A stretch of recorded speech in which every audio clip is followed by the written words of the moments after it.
ये हाल ही में रिलीज हुआ एक न्यू एनिमे जिसकी स्टोरी बैटल 7 से 50,000 साल पहले की है। जहाँ पर स्टार्टिंग होती है हमें एक पैलेस दिखाया जाता है जहाँ पर एक रूम के अंदर एक लड़का लेटा हुआ होता है और वो अभी के लिए दर्द से काफी ज्यादा चिल्ला रहा होता है और इसी के पास एक लेडी बैठी हुई होती है और अपने ब्लड से उसकी ब्लड की को सप्रेस कर रही होती है। मगर तभी उस लड़के की बॉडी में से काफी ज्यादा पॉइजन बाहर निकलता है जिस वजह से जो औरत होती है वो पीछे खिसक हुई चली जाती है और ये जो पॉइजन होता है वो एक ड्रैगन की फॉर्म ले लेता है, मगर वो थोड़ी देर बाद ही नष्ट हो जाता है और वापस जाकर उस लड़की की बॉडी के अंदर सील हो जाता है। ये देखकर एक बूढ़ा एल्केमिस्ट जाकर उस लड़की को चेक करता है और फिर राजा रानी को बताता है। फाइनली अभी के लिए जो हमारे प्रिंस है वो एकदम ठीक है और मुझे नहीं लगता कि 3 साल तक अब इन्हें कोई भी प्रॉब्लम होगी। ये सुनते ही ज़ाओ किंग बोलते कि मास्टर किंग अभी के लिए युआन की बॉडी के अंदर 8 मेरिडियन अपीयर हो गई, क्योंकि इस एज के अंदर सभी बच्चों के अंदर ही अपीयर हो जाते और वो प्रैक्टिस करने स्टार्ट कर देती है। ये सुन के मास्टर किंग नाम में सर हिला देती है। ये सुन के राजा और रानी दोनों काफी ज्यादा उदास हो जाती है। तभी मास्टर किंग रानी से बोलते कि आपको थोड़ा सा आराम करना चाहिए क्योंकि आपने काफी सारा अपना ब्लड प्रिंस के पॉइजन को नरिश करने के लिए दिया है। मगर अभी के लिए रानी काफी ज्यादा उदास थी और बोलती कि अभी के लिए युआन की बॉडी के अंदर जो पॉइजन वो हर 3 साल बाद और भी ज्यादा पावरफुल होता जा रहा है। इस वजह से अगर युआन को इसे सप्रेस करना है तो उसे खुद की पावर पे डिपेंड होना होगा, मगर अभी तक उसके 8 मेरिडियन अपीयर ही नहीं हुए हैं। ये सुन के मास्टर किंग बोलते कि आपने बिल्कुल सही बोला रानी, क्योंकि अगली बार जब ये पॉइजन रिएक्ट करेगा तब हमें इसे बाहरी फोर्स से सप्रेस करने के जो हमारे चांसेस है वो बहुत ही ज्यादा कम है। इसी वजह से हमारे प्रिंस के पास अभी के लिए सिर्फ 3 साल ही है। ये सुन के युआन के माता पिता काफी ज्यादा डर जाते हैं और ये युआन ने भी ये बातें सुन ली होती और बोलता है कि आप ये कहना चाहते कि अब मेरे पास सिर्फ 3 ही साल है। ये सुन के राजा और रानी काफी ज्यादा डर जाते। तभी युआन बोलता है कि माता पिता आप लोगों को मुझे आज बतानी होगा आखिर मेरी बॉडी के अंदर क्या है और ये ड्रैगन पॉइजन मेरी बॉडी के अंदर कैसे आया। ये सुन के ज़ाओ किंग थोड़ा सा हिचकिचाते और बोलते हैं क्या तुम्हें ग्रेट वू डायनेस्टी के बारे में कुछ पता है। ये सुन के युआन बोलता है ग्रेट वू डायनेस्टी जिसके पास अभी के लिए काफी सारे पावरफुल वॉरियर है और उनके सामने हम लोग बस एक चींटी के समान है। ये सुन के ज़ाओ किंग बोलते हैं इसका मतलब तुम्हें उनके बारे में पता, तो फिर मैं तुम्हें बताता हूँ। अभी के लिए जो वुआन फैमिली वो कुछ टाइम पहले हमारे क्लैन की बस एक सबऑर्डिनेट ब्रांच थी जो कि हमारे क्लैन को प्रोटेक्ट किया करती थी, मगर आज से 10 साल पहले उन लोगों ने हमारे ऊपर हमला कर दिया और उन लोगों ने एकदम अचानक से हमारे ऊपर हमला किया था। इस वजह से हम लोग हार गए और फिर हम लोगों को वहाँ से भागकर अपने अनसेस्टर लैंड के अंदर आना पड़ा और फिर सीन फ्लैशबैक के अंदर चला जाता है जहाँ पर जिस दिन युआन का जन्म हुआ तो उस दिन का दिखाया जाता है। उस दिन सभी के सभी काफी ज्यादा चौंक करने के तभी अचानक से आसमान में एक ड्रैगन अपीयर होता है जिसे देख के ज़ाओ किंग काफी ज्यादा हैरान हो जाते हैं और बोलते हैं ये तो हमारा एक एंशिएंट ड्रैगन है। और साथ ही वहाँ पे जितने वॉरियर होते हैं वो सभी के सभी ज़ाओ किंग को बधाइयां देने लगते हैं। मगर तभी वो थोड़ा सा पीछे मुड़ के देखते जहाँ पर उन्हें दिखाई देता है कि वहाँ पर अभी के लिए पाइथन और स्पैरो भी अपीयर हुए हैं और ये देख के वो भी काफी ज्यादा हैरान हो जाते हैं। तभी अचानक से उस तरफ से काफी सारे अटैक उनकी तरफ आगे आ रहे होते हैं जिन्हें काफी सारे वॉरियर नहीं रोक पाते, जिस वजह से वो मारे जाते हैं और वहीं पे ज़ाओ किंग अपने भाले की मदद से अपने सामने शील्ड बना लेते हैं और आसमान में आ जाते हैं जहाँ पर अभी के लिए वो फैमिली का किन्बू आ चुका था जो कि ज़ाओ किंग से बोलते कि मेरी वो फैमिली ने तुम्हें 100 साल से सर्व किया है, इस वजह से अब नहीं। और ये बोलती कि उन दोनों के बीच में लगे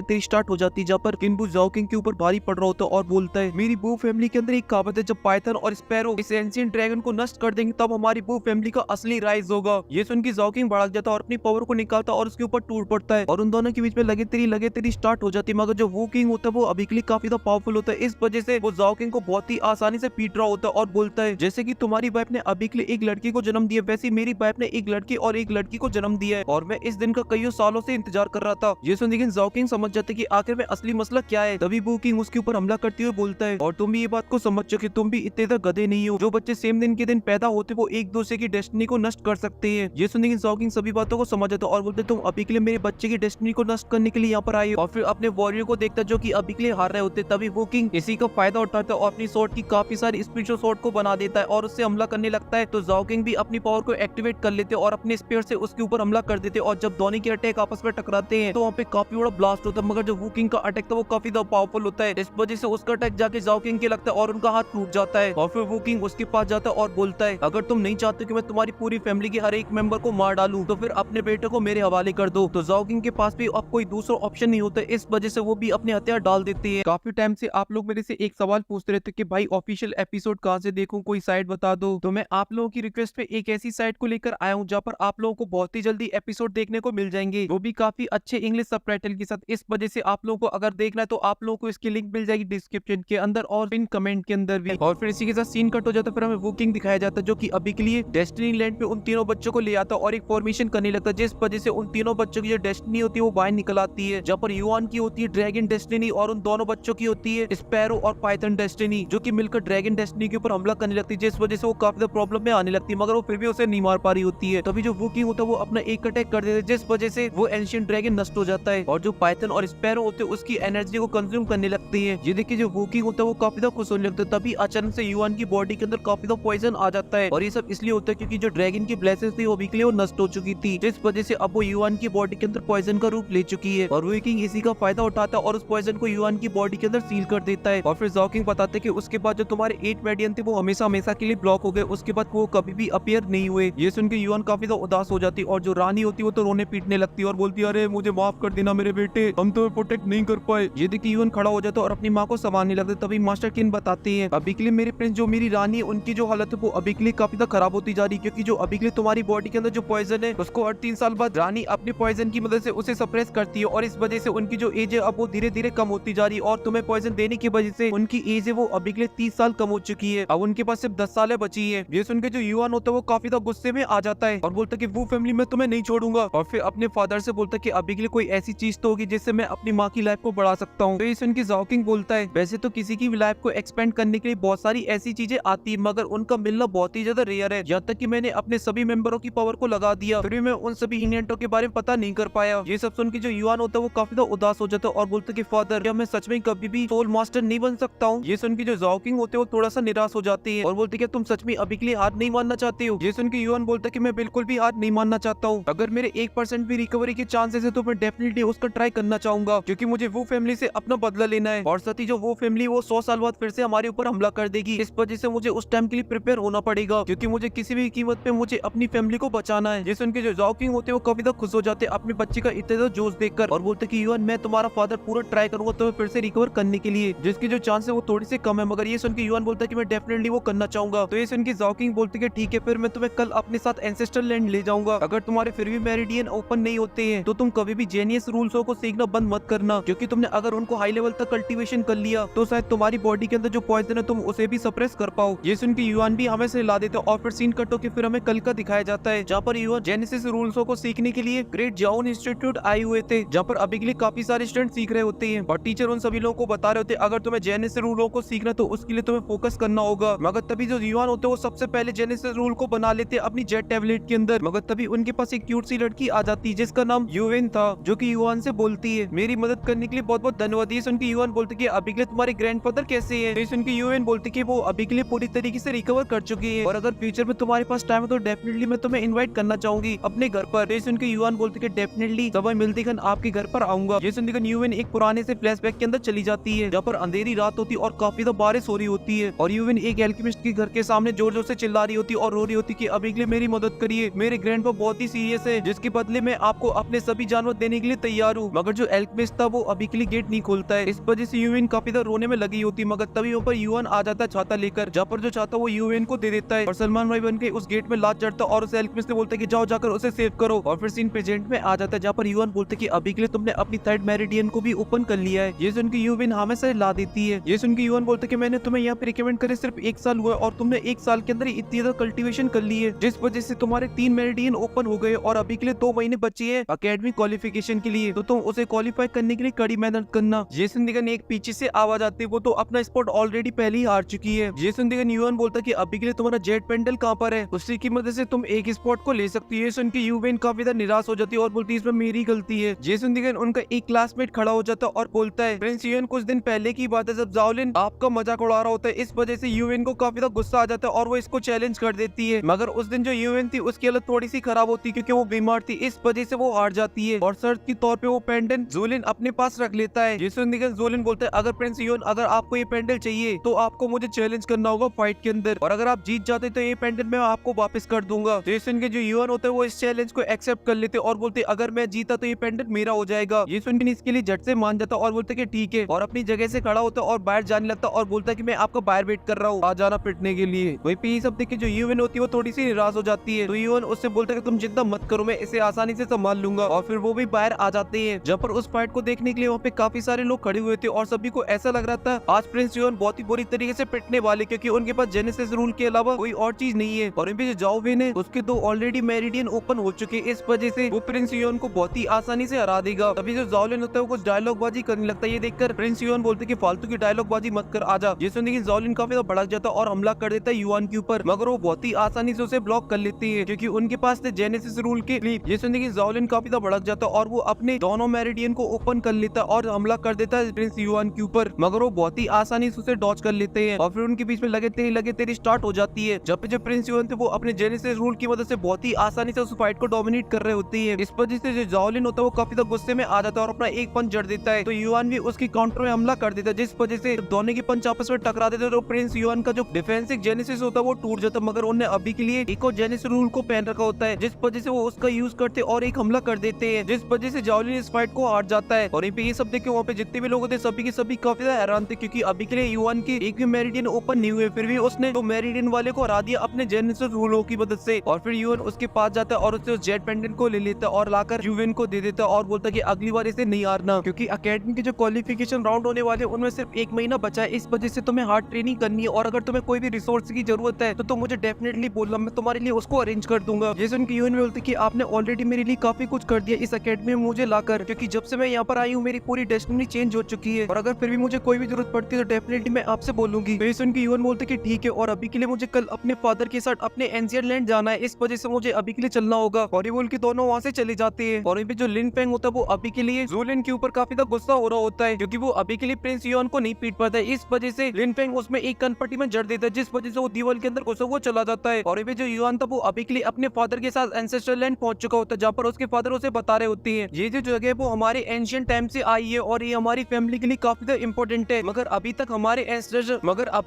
एंसेस्टर इसे अभी तक अनलॉक नहीं कर पाए हैं। मगर इसके बारे में कहा जाता है अगर इसकी मिस्ट्री को किसी ने भी अनलॉक कर लिया तो हमारी फैमिली दिन दोगुनी रात चौगुनी तरक्की करेगी, और तुम इसे अनलॉक कर पाओगे कि नहीं कर पाओगे तुम्हारे ऊपर डिपेंड करता है, तुम्हारी किस्मत के ऊपर। और तुम इसका टेस्ट कर सकते हो अपनी ब्लड की एक बूंद डालकर इस फॉर्मेशन के अंदर। रेशन की युआन भी अपने ब्लड को निकालता और उस फॉर्मेशन के अंदर डाल देता है, मगर वहाँ पे कोई भी हलचल नहीं होती। इस वजह से जो युआन होता है वो निराश होने लगता है, क्योंकि उसे लगने लगता है कि वो इसमें भी फेल हो चुका है। और यहाँ पे जाओकिंग भी अपने लड़कों को इतना ज्यादा उदास होते हुए देखते तो वो भी निराश हो जाते, मगर तभी अचानक से युआन का जो ब्लड होता है वहाँ से गायब हो जाता है और जो फॉर्मेशन होती है वो एक्टिवेट होने लगती है, जिसे देखकर जाओकिंग भी काफी शॉक हो जाते हैं, उन्हें कुछ भी समझ में नहीं आ रहा होता है और बोलते शायद इसलिए क्योंकि युआन के पास अभी के लिए ड्रैगन ब्लड है। और यहाँ पे जो युआन था उसके आसपास एक शील्ड बन जाती है, जिसे देखकर उसे डर लग रहा होता है। ये देखिए जाओकिंग उसके पास जाने की कोशिश करता है, मगर वो शील्ड उसे रोक देती है। और यहाँ पे जो फॉर्मेशन होती है वो अटैक करने लगती है युआन के ऊपर, क्योंकि अभी के लिए जो फॉर्मेशन थी वो युआन का टेस्ट लेना चाहती थी, जिस वजह से वो चारों तरफ से युआन के ऊपर थंडर अटैक करने लगती है, जिस वजह से युआन की बैंड बजने लगती है, मगर वो अभी के लिए हार मानने के लिए तैयार नहीं होता है। इस वजह से वो टेस्ट को कंटिन्यू रखता है। तभी जो अचानक जो फॉर्मेशन होती है वो और भी पावरफुल अटैक करने लगती है युआन के ऊपर, जिसे युआन नहीं रोक पाता है। इस वजह से वो आकर सीधा जमीन के ऊपर गिरता है, मगर अभी के लिए उसे पुराने फ्लैशबैक आ रहे थे किस तरीके से उसकी फैमिली को टॉर्चर किया गया और उसके पैदा होती कर उसकी डेस्टिनी को भी छीन लिया गया। इसी वजह से युआन एकदम फुल जोश में खड़ा हो जाता है, क्योंकि उसे अभी के लिए अपनी हर एक चीज का बदला लेना जो कि उसके साथ किया गया है, इसलिए वो अपने इस लास्ट चांस को मिस नहीं करना चाहता था। वहीं पे जो थंडर अटैक थे वो कंटिन्यू युआन के ऊपर होते रहते, मगर युआन वहीं पे खड़ा रहता है, वो बिल्कुल भी हार नहीं मानता है। वहीं पे जाओकिंग अपने लड़के को इतने ज्यादा दर्द में देखते तो वो अपने स्पेयर को बाहर निकालते और सील्ड को तोड़ने की कोशिश करने लगते, मगर वो सील्ड काफी ज्यादा पावरफुल होती है और वो उसे नहीं तोड़ पाते हैं। और जो थंडर अटैक होता है वो और भी पावरफुल हो जाता है, मगर युआन हार नहीं मानता है। तभी वहाँ पे एक अचानक से बहुत बड़ा ब्लास्ट होता है और जो फॉर्मेशन होती है वो बंद हो जाती है और जो युआन होता है वहाँ से गायब हो जाता है। ये देखिए उसके फादर काफी ज्यादा शॉक हो जाते हैं और चारों तरफ युआन को देखने लगते हैं, मगर वो वहाँ पर नहीं होता है। तभी जो सीन होता है वो एक जंगल का आ जाता है, जहाँ पर युआन आके गिरता है, जो कि आसपास की जगह को देखकर बोलता है अरे ये मैं कहाँ आ गया, कहीं मैं सपने में तो नहीं हूँ। और इसी के साथ ये एपिसोड यहीं पे खत्म हो जाता है। अगर आपको पसंद है तो प्लीज लाइक कर देना वीडियो को और साथ ही कमेंट तो जरूर करना अगर आपको इसके आगे के एपिसोड जल्द से जल्द चाहिए तो। और हाँ दोस्तों, आप लोग कोई भी डांगो का ऑफिशियल एपिसोड देखना है तो पिन कमेंट में दी गई साइट पे जाकर आप लोग देख सकते हो।